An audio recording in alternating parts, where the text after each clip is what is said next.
It's showtime, folks.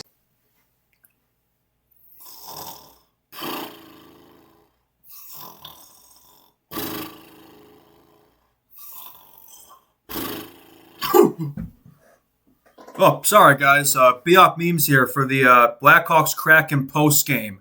There was a game that happened tonight. It's hard to tell. It was hard to tell if there was a game that happened tonight. That was a boring ass hockey game. That was a boring ass hockey game. Absolute ass. I mean, I sort of called on the pregame show. You can go back and watch that. I said it, man. The Seattle Kraken have to be amongst the most boring teams in the National Hockey League to watch, and tonight was no different. Tonight was no different. Tonight was absolutely not the night if you wanted to watch an exciting hockey game, because that is not what took place. This was just the dictionary definition of a bumping and grinding, trench warfare type game. Not a lot of chances either way, or the chances that did happen, they weren't grade A looks, right? This was just a neutral zone type of hockey game, man. There wasn't much going on. Hawks dropped 3-1. Not that bad. Again, the Hawks didn't play that bad. I don't want this to be a repeat of the Edmonton Oilers post game from that perspective. But really, the Hawks didn't play that badly. They outshot the Kraken 30-24, 30 shots on goal. With that said, though, the shots can be a bit deceiving. Yes, the Hawks did outshoot and outchance the Kraken tonight, but it's not like they had a ton of high quality grade A looks, right? A lot of it was just outside the zone. A lot of it was outside the circles, not really those high danger chances, right? Those are shots and opportunities that Decor's going to save all day. So yeah, I mean, Hawks did dominate most of the metrics from possession, shots, things like that. Opportunities, chances, whatever you want to say, but I wouldn't say this was their best playing game. I think this was one of their worst games of the year. You could argue it was their worst. Maybe not their worst. I would say probably the Jets game is probably the worst. And then also that Sunday game, the one I went to against the Kings, that one was probably worse too. But top three probably worst game of the year. But still, for a 25-26 Blackhawks team, the fact that you could call this one their most badly played game shows this team has made a lot of growth. There's still a lot of positives to take away. I think the number one positive for me tonight is Oliver Moore. Blackhawks called up Oliver Moore today ahead of this game. You love to see it. And I thought Mooresy was by far the Hawks' most noticeable forward. I thought he was noticeable all night. His speed, the chance he was generating. He had a behind-the-back pass behind the net to Donato. Unfortunately, he whiffed on it. Not the best day for Ryan Donato. I don't know what it was of him tonight, but he was whiffing on a few chances. Maybe he was gripping the stick a little too tight against his forward team, right?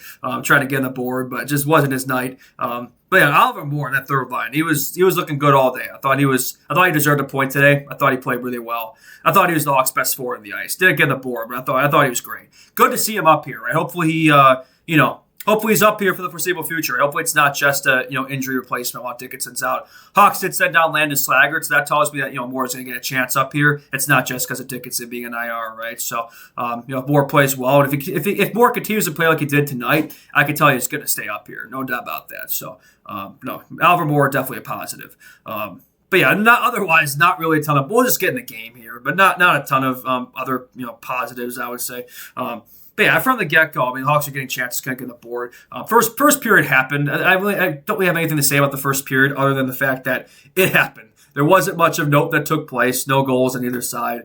Hawks did get a power play, didn't convert. Hawks 0 for 3 in the power play tonight. 0 for 3. I mean, how many games have we seen that? How many games have the Hawks had 3-4 chances in the power play just can't get on the board? And if it was the games where they get one power play, they get on the board. It's odd, man. So it's like the lesser the amount of power plays the Hawks get in the game, the better chance they probably had of striking that game. Because when the Hawks get a flurry of power plays, they just can't score. I don't know what it is, man. Something they got to work on the systems. It's just not working, man. The zone entries, the movement's just not there. Not enough shots. Not enough chances. It's just too predictable. I mean, it just seems like the penalty kills, they'll shut it down every time. So I don't know exactly what they got to change. I think they got to change up the zone entries for sure. I think we got to win more of those opening draws. That's where I will say that's one area where having Dickinson out hurts, because say what you will of Jason Dickinson, he is good in the draws. So that's one area where he hurts. Not that we're really using him on the power play that much, but the penalty kill I think is where you definitely miss his absence. And we saw that today. The Kraken did get on the board one of their power plays. So. But yeah, just the Hawks' power plays just got to be better, man. It's got to get better. it's just not been good enough. Plain and simple. Like, you can do all the analyzation you want. It's just not been good enough. I don't know what it is now, like 20 something like that. Yeah, if the Hawks want to have a sustainable run of success, the power play's got to see improvement. But yeah, back to the game itself. Not much to say about the first period. Soda was good.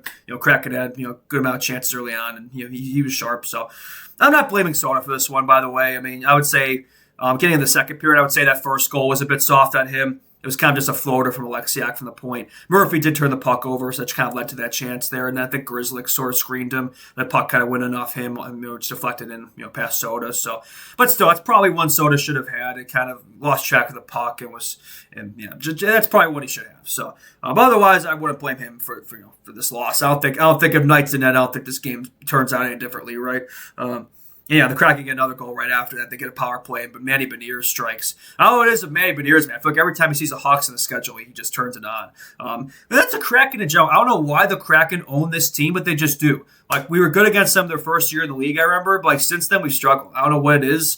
I think the Kraken have won something like six consecutive games at home against us, 6 or 7 consecutive games at home.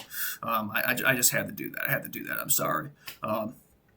But yeah, it's just, I don't know. That team just owns us for whatever reason. I don't know.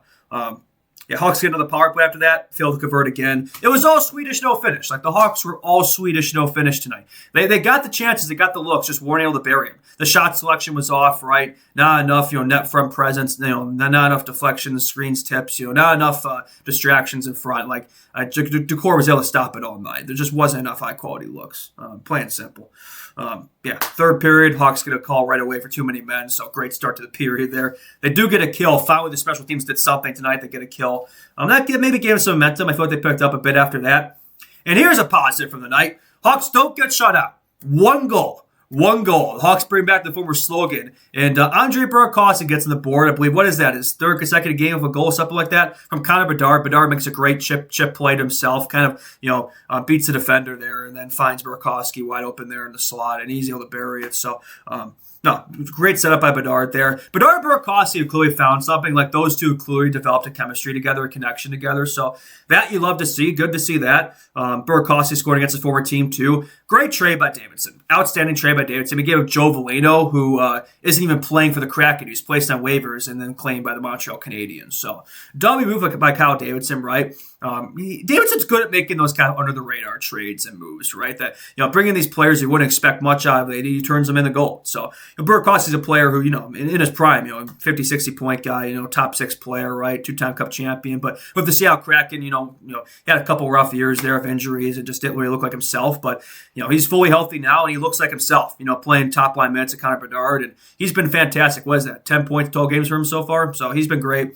Bedard, 6 goals, 10 assists, 16 points, 13 games. So I would say, in a game that otherwise wasn't that great for Bedard, the fact that he still gets a point, you love to see that. What is that, 5 straight games to a point now for Bedard? So that's a positive. Hawks lose, but Bedard point. Absolute cinema.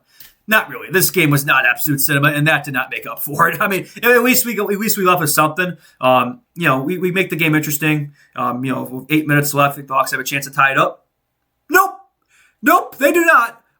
Frank Nazar, unfortunately, brutal turnover by Frank leads to a Jordan Eberle goal the other way on 2-1. Hawks, as usual, take the pass, don't take the shot, and that was an easy one for Eberle. He just had to put that one in. That was a no doubter. That was a no doubter from Jordan Eberle. So he puts the game away for the Kraken. So the second the Hawks sniff, any chance of a comeback, and it's taken away from them right away. So that kind of summed up this game, right? It took the Hawks all game to finally develop something, generate something, get on the board. And then all the momentum is just immediately taken away. And then, the Kraken just come away with it. So just one of those nights. Hawks didn't play that badly, but just weren't able to convert the chances. The Kraken were opportunistic. I think this is another example, too, of PDO. The Hawks have had the puck luck this year. They were probably due for some games like this in the road where it wasn't going to go their way. So far, we're halfway through this road trip. We're 3 games through this road trip, and we have 1 point in 6 games. I said it. You could go back, man. You could go back before this road trip started. I said this road trip is going to be what determines if this Blackhawks team really goes on a run this year, if they're really going to, be in the mix, be in the wild card mix. Like, if this team's going to hang around, maybe fight for a playoff spot, like, they're going to have to get something out of this road trip. 1.6 games isn't going to do it. So we got 3 games left here. What is it? Canucks, Flames, Red Wings, if I'm not mistaken. So next game Wednesday, Bedard hometown game in Vancouver. Hopefully, we can have a big one there. But yeah, I mean, it's got to happen sooner rather than later here, right? We can't go winless on this road trip. But it's not looking great so far. Not that they've even played that badly, not that they played that badly. Jets game was a bit rough, but they showed some looks there in the third period. Oilers game I thought was easy with their best play game. They deserved 2 in that one, but Oilers special teams took advantage. And this one, the Hawks are better even strength, but the special teams took a step back. That's the special teams have been what's killed the Hawks in the road. Even strength play's been okay. Even strength's been okay. It's the power play penalty. It's just not the power play penalty kill has not been good enough. It's just plain simple. Especially the power play penalty kill's been whatever, but. Yeah, that's really been the difference in the road here so far. So something the Hawks got to figure out here if they want to get their season back on track here. Because watching this game, this didn't really feel like I was watching the 25-26 Blackhawks tonight. This felt like I was watching the 2024-2025 Blackhawks. This felt like a Luke Richardson under swords game. One of those narrow edges, 1-goal games, defensive battle, not a lot of true high quality chances.